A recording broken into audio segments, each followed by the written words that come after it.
Welcome to the Ask Weldon Show, episode 270. Today we're going to talk about Esport Psychology coming to Call of Duty, plus Tony Robbins. So you may have noticed something a little bit different from the last show that is on YouTube a few short days ago.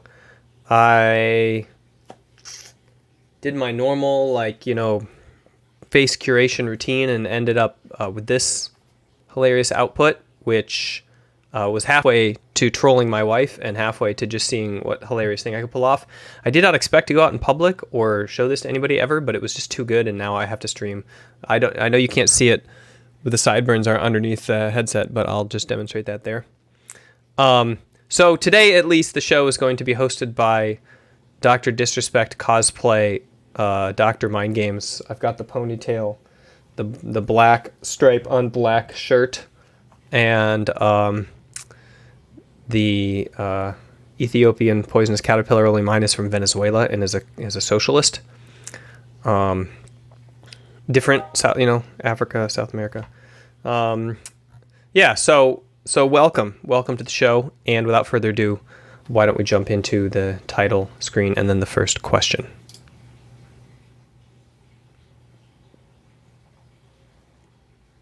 So if you're unfamiliar with the format of the show, you send questions into anchor.fm/Weldon Green, which is where my podcast is hosted. You can find the links there for Spotify, Google, iTunes, whatever your podcast feed is. And then I answer them in audio on the show. You can check out the show live on twitch.tv/MyGamesWeldon every single weekday at 11 o'clock, except when it isn't, which is, for example, today. I'm doing it at 2:30 because I had to do errands this morning on a Monday. So sometimes the Monday show gets skewed a little bit, or the Friday show, depending on the schedule with the children and school in quarantine. And then you can hang out with me before and after the show to answer questions in Twitch chat and to watch my Shadowlands World of Warcraft stream. Then that's it. Yeah, send your questions in and I'll answer them. Let's jump into the first question from Michael. Also, I do have the MAC program, and I'm... Okay, that was the wrong one. Let's try this one. Hi, Weldon. My name is Michael. Hi, Michael. So I'm going to be talking about Call of Duty. I have a question.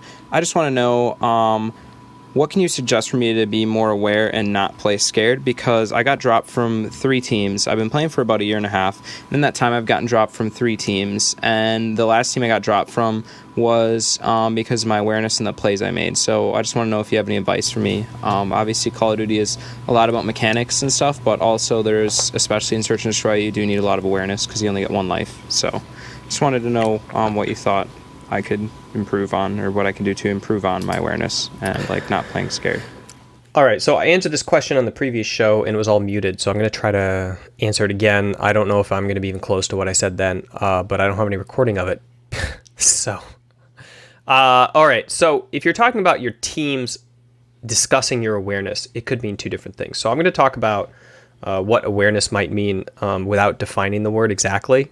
So I'm going to define the word and then talk about how to address that specific thing, because depending on what you mean with awareness, the solution is radically different on the things that you need to work on. So awareness could mean, for example, the ability to essentially grow from round to round. So you are changing the play that you're doing kind of while you're training. So you do a round with your team, you say okay, well, I made this mistake. You go into the next round and you're going through the round, and it's only after the round that you remember that you were going to practice this thing and you forgot to do it. So it's like this, I forgot to do these things that I was working on, kind of awareness, like an awareness of a moment to moment. What are my goals for this round? What are we learning? What are we practicing? What are we doing? What is the goal? And you just get lost in the game, in the flow state of it, and you lose track completely of what you're supposed to be practicing, what you're supposed to be doing, and what the play is. And you're just kind of in your instincts, and you don't have this metacognitive driver that allows you to curb your behavior towards the goal of improvement, specific improvement as requested by a teammate, as opposed to just the kind that's automatic, or a specific hedged plan that is not exactly what you would instinctively do, but is what the team is trying to accomplish. So that is the first kind of awareness I want to talk about, and that is done by getting this metacognitive awareness of your play. And the best way to do that is to set triggers around the screen or in the game. So you put sticky notes and you're remember, think about what you're doing. and you take a moment before every single round when you're playing by yourself, not with your team, because you don't really have time for that if you're grinding out team VODs, and you like try to remember, okay, what are my goals for this round, and what am I going to try to accomplish, and you try to think metacognitively about your actions. So you need to find these moments within the moments of your game. You don't have time in a game to think, so you have to find the time between those moments of action where your brain can be used for just awareness, and you need to get used to pulling yourself out and like seeing that flow of the game and making decisions on a higher level. And the best way to do that is to set triggers. So you put an alarm on your phone, you set a beep to go off every 30 seconds that pulses and makes you think. You set sticky notes around your screen that tell you things, and then you see them. You set triggers in the game, or specific moments where, like, okay, whenever I get to this part of the map, I'm going to stop, close my eyes for a sec, and then I'm going to open my eyes, and I'm going to remember, and when my eyes are closed, I'm going to like think about like what I'm going to be doing. Something like that, to like get in the habit of doing that. And then once the engine's running, you don't need to do it as much because you're automatically always thinking about. It's kind of like posture. Like you don't pay attention to your posture at all, and to get started, to get over the hump, is really difficult. You got to have a lot of cues to constantly make you evaluate your posture throughout a gaming session. But then when you get used to that, you're on autopilot. You're constantly like every few minutes, you're like checking in with your posture, and you're like correcting it and relaxing the right muscles and tightening the right ones up, and you're getting good posture. So that is the first kind of awareness that your team might be talking of. Okay, second kind of awareness is you know what's going on, and you're in there in the game, and you're like, okay, you're aware of what the team play is. Like, we're going this way, right? And 3 people are going this way, but you don't. Or 2 people are going this way, but you don't. You do this other thing. And you're like, I know that was the plan, but like I was doing this other thing. Because like that's what I think is right. And this, I think, could be more of a communication issue. It's not that you lack awareness. It's that what your instinct is to do in the play is different than what your team wants you to do. They want you to run across and join them, let's say, or they want you to cover this specific thing. And you're like, I can't because these factors that are like in my mind, I don't know why, but I just think this is a bad idea, or I think that that's a bad idea, or like I can't cover here, or like I really need to use utility there. Like I just feel like I need to use my utility right here because I just feel like that's the right move. And if your team disagrees, and then they're like, you aren't aware, you aren't like following the team play, you aren't practicing with us, you're wasting utility here, you're not coming with us to the zone, you're not covering this line or whatever. You need to explain to them. You need to be able to process why it is your instincts tell you to do the other thing, and then find a way to explain to them, like, okay, regardless of whether or not that's the plan, like the plan fell apart when the game started. Like the plan is fine up until the round starts. Then the round starts and it's like, okay, now we're like in it and we have to adapt. You gotta have instincts, and you gotta have the ability to think on the fly and to do what you're trained to do. And if the plan causes you to expose yourself or to play inferior, it's not a very good plan. Now, you might say like it's better to take higher risk in order to like get to a point where you can execute over and over again. Like we want to do a drill. There's no drills in the game. So we have to like play in an inferior way in order to get drills to happen, so we can put ourselves in a position to practice what we want to practice.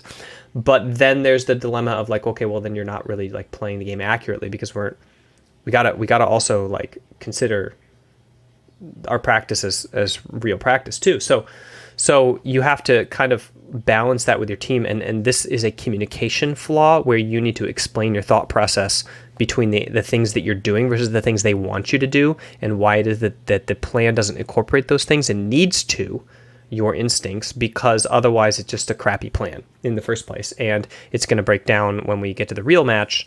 And even if I did the wrong thing technically in game to get to the part where we want to practice, it's just not worth it. Like just practice getting to there in the first place or something like that, right? So those are the 2 things that usually teammates accuse other teammates of when they say they lack awareness. It's one of those 2 buckets. And I hope that is helpful to you in parsing out like what your dilemma is, and that you have a few tactics to deal with it. All right, let's jump into announcements. Here it is. We're in it with the first week of the show back from holiday break. So we're going to try to see how the time schedule works with the kids in school and me trying to get started at 11 o'clock. But we will know tomorrow morning at Tuesday. Try to tune into Twitch then. Check my Twitter for the announcement tweet when I go live.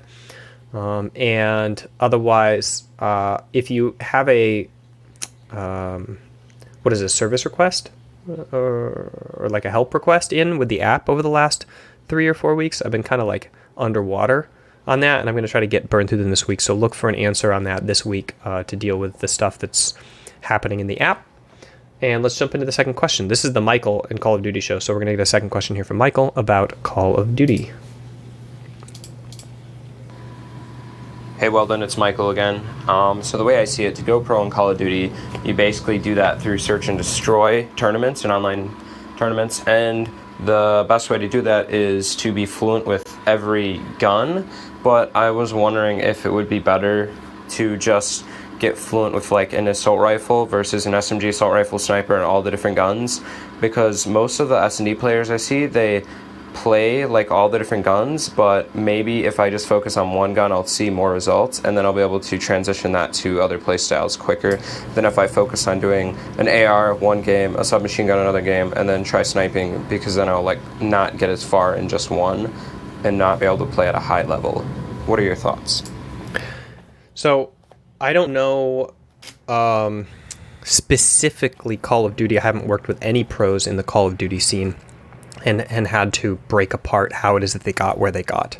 But if I'm specifically talking about almost every pro that I have worked with in Counter-Strike and League of Legends has one-tricked their way through a variety of skill growth moments. So it's not that you one-trick something the entire time all the way up to when you're pro. You just play a single gun and you put yourself as a one-dimensional player. It's that you got to go deep into a system to understand it. And you can't just play with a bunch of different guns that dictate different styles of play. You might get like practice on the particular nuances of aim with that gun, but the play style surrounding that gun is something that you need to make all of the surface stuff automatic and then get to the next level, and then you need to make all that stuff automatic and get to the next level in terms of your game awareness. And to do that, it's best to erase or get to a high level the things that you don't need or want to spend time thinking about, so your brain is free to like dig in to outplaying people at an even more advanced level. So that is best accomplished by one-tricking, by just like mainlining a specific choice, taking that choice off the table, always going with that, and then just like getting super good at the next level of expertise that comes when the use of a particular weapon or the playstyle surrounding a particular weapon is automatic, okay? That doesn't mean to stay with it all the way. It means that you should do a week of this gun or playstyle, and then you should do a week of assault rifles, and then you should do a week of sniper sidearm or something. I don't even know if they use sidearms in Call of Duty or if you do a sniper assault rifle or what your loadout is. But anyway, I want you to think about it in terms of like looking at the meta, and then look at the ranges of engagement and the 2 or 3 dominant ways of playing the meta, and then take a loadout that like best fits that like what's realistic, right? And then just play it and just grind it out, and always be looking to improve the most minor facet of play style and outplay around that. Don't just get like averagely good and be like, okay, put the cap on that, let's go to the next one. Like just go deep. It's like you're swimming down and down and down and down into the nuances of mastery. I remember a particular conversation I had with Double Lift, who is a League of Legends professional player, around one of the more one-dimensional champions in the game, Sivir, who has like, at the time, had like very, very few active abilities, just like one skill shot and one spell shield that was on a very long cooldown, and then one auto attack reset that ricocheted, and then like an ultimate that basically just like buffed the team and wasn't very useful in terms of like combat. And he it became meta, and he spent a lot of time playing it. And he said that after he had spent a few weeks like playing this in the meta and playing it in scrims, he started to like realize that there was a whole nother way of thinking about how he was using that champion that he had not even considered before until he got to there. And then that opened up like a whole bunch of refinement in his playstyle that he could practice, that he just really enjoyed delving into. But it took this like forced focus on a very simple one-dimensional champion that everybody else would say, like, I don't really need to practice that because there's not a lot here to practice mechanically, for him to realize that there was much for him to practice mechanically, and that the more that you refine something, the more that you can think about the next thing that you should be practicing on top of what you've already got nailed down. So I would say, one, trick yourself through a variety of play styles and really focus on them for an extended period of time. Extended is up to you to determine whether that is like, I don't know how much you play, but whether that's 7 days or whether that's 20 days is kind of like a personal calibration that you need to do. And I don't recommend swapping on a round by round basis or even within the same day until you've already mastered those. And then what you want to practice is actually switching between them, mentally resetting yourself to that. And that's an entirely different ballgame. That's like what I'm doing right now in World of Warcraft, where I'm one tricking tanks all the way. And then right now I'm trying to get to the mode where I can like switch back and forth very easily between them. But that is a complete, I need to get deeper into each one in terms of expertise before I start swapping back and forth. So, all right, thanks for the questions. Let's jump into the advertisement section of the show. This is where the ads go, but I don't have any sponsors because the sponsor is me. So check out my Mind Games training program, mindgames.gg. It's actually stopped being a video course. Now it's a beta version of an app, but if you get the beta version of the app, you can also, the video course is in there, so you can still do that while it's kind of being constructed from the inside. We have the first week in. A decent like set of the loops of the 3 things that need to happen within the app for it to function. It's functional. I wouldn't say it's like beautiful and refined, but since this is a one-man shop, it's actually extravagantly cool. And I appreciate your support if you come check it out. All right, let's jump into question number 3, again from Michael. Weldon, this is Michael here. So I just came back from a Tony Robbins Unleash the Power Within event, and something you talk about a lot in the MAC program is just accepting your emotional states. Something he talks about is changing your state, and I was just wondering what you thought about like Tony Robbins, if you know anything about it. Basically, he's just like, change your physiology to change your state, and then you talk about just like accepting your state, whatever it is, and then just doing what you have to do. So I wanted to know if you thought like it was one or the other, or if you could combine the two. I was just kind of curious about that. All right, thanks for the question. So I know who Tony Robbins is. I won't claim any familiarity with his material. But generally speaking, what I'm talking about in terms of acceptance of current emotional state is based on psychological research around performance. So I know that Tony Robbins is more of like a practitioner person and more of a motivational speaker and less of a scientist. But that doesn't mean what he's saying is wrong. It just means that we're talking about 2 different things. I'm speaking specifically about what are the specific mental skills that are required in a moment-to-moment basis in order to, in what is happening in like an Olympian's mind when they are like performing at a very top level at a particular second of the game, right?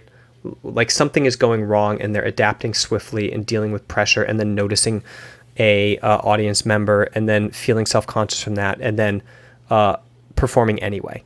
So that's very different than what Tony Robbins is talking about, which is he wants to modify people's position in life. He wants to go in and like over time, over multiple days or multiple months or whatever, he wants you to change who you are into different habits and different thought processes and different self-talk. So the way that you coach somebody to change their behavior change is a wide open field. And although I'm in the I am in the, I am in the position of science of, the field of, I'm in the field of, I'm in the process of, I don't know, whatever. I'm in the behavior change field with this app. Like that's one of the things we're doing is trying to change your behavior over time. And I'm trying to change your behavior so that you have a certain set of skills for high performance.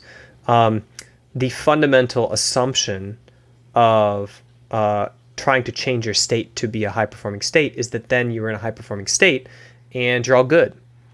And the fundamental assumption of my literature and of the literature in high performance is that something is always going to go wrong. It doesn't matter who you are and how well you've prepared your new version of yourself. You're going to get into the clutch moment of the 7th clutch moment of the 4th day of 3rd something, and your mind is going to go back to a very dark place, and you're going to have a crappy moment of self-reflection, self-awareness. Something's going to go wrong. You're going to wake up late. You're going to wake up on the wrong side of the bed. Your friend is going to call you. Your brother's going to die. And it's going to throw you off at one of the most important moments of your life and your chance. And you want to have the ability to function in a rugged emotional environment. And you want to have that ability as the core thing that you're practicing, because rather than controlling who you are and controlling the environment, I want you to control what you're able to do in the wilderness of your mind. And so I would say that if Tony and I were to maybe sit down for a talk, we would find a lot of common ground. I think that the business of what he's doing is trying to take a large swath of people and teach them how to garner some self-respect and achievement in their life. And what I'm trying to do is help a lot of people who are kind of like at the mercy of their own impulses, realize that the things that they think and the things that they do and the things that they say are not them and do not control them, and that they are what they choose to do, which is very freeing for a lot of people who are like, okay, I'm going to reinvent myself and do the perfect morning and get the perfect habit, and then they do it for a week and they're like, yes, I am a new me, and then the 14th day they don't, and they fall off the horse, and then they're like, I lost it. Like I lost who I was in that moment, and I lost who I am like when I'm in that and I don't want to put people in a position where, like, in order to be a creative writer, they have to go to the perfect lake and have the perfect sunrise and have the perfect creative bout and have the perfect like setup in order to do something that they want, and have the setup morning and the good state and the change of who they are. I want them to be able to choose on their bad days to just be a little bit better moment to moment. So I think that we just have two different goals, and we're after two different things. So let's just say, in answer to your question, like both, and we're talking about kind of like different systems, probably. All right, thanks for the question. Thanks for the show. The Michael show here with those two questions. I'm going to throw in one more because I'm trying to burn through the pile of questions that I have on backlog. But appreciate, Michael, all of your call-ins and insightful questions, and I hope that you find this show, even though you sent these in before my hiatus. So here we go. Question 4 from Steven. Hey, Weldon. This is Steven from Brooklyn, New York. I'm wondering if you're familiar with personality dimensions, such as the Big Five or perhaps even Hexaco, and if in your experience, have you ever, felt that any particular personality dimension stand out in the athletes that you work with? And if any of them, stand out as key markers of athletes' success or growth? Thanks. All right.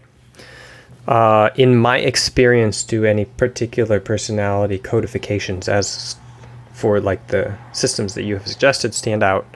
I'll do one better than my experience. In the research field, the answer is also resoundingly no. These personality dimensions are far too general and imprecise to be of use in terms of predicting any sort of athletic performance. That's the short answer. Long answer is that I gave an answer a couple days ago on the show. Let me see if I can recall which number it is so you can refer to it. Episode 268, the Ask Weldon show, so 2 shows ago, if you count this one as one. The best personality type for LOL, I talk in the final question from Jacob about that. Basically, personality research, you would say, it's a real thing, right? We know that we have personalities, but I would say the research of them is in its infancy and incredibly imprecise. And it's kind of like Newton trying to use his version of physics to do astronomical things. It just breaks down at very small and very large scales. It's not useful in any way compared to relativity theory, right? or physics with when we know the actual rules of physics. So yeah, it might be useful in a boardroom when you're looking back at the experience to say, oh, maybe this is descriptive of what happened, but it's very useless in a predictive way in most settings. And then in sport, it's not useful at all. There are personality characteristics that are important, but these don't fall within the dimensions you're talking about. The dimensions are really just like an industry kind of way of making money off of personality research, whereas personality research is more interested in like particular characteristics of personality, and not in these like dimensions and tests and different things that are in the business sector that are kind of like used to sell personality stuff to corporations. Personality characteristics that are synonymous with athletic high performance would be like perfectionism. There's a lot of high level perfectionism in a lot of, you would say that in some ways, in order to be a world-class performer in some craft, you have to have a little of perfection, like neurotypical perfectionism. Like you have to be deeply unsatisfied with mediocrity to push yourself to that extreme in any way. So I have seen that it's very difficult to be a 0.002% performer in a particular field on the bell curve if you're not atypical in your neurosis about perfection.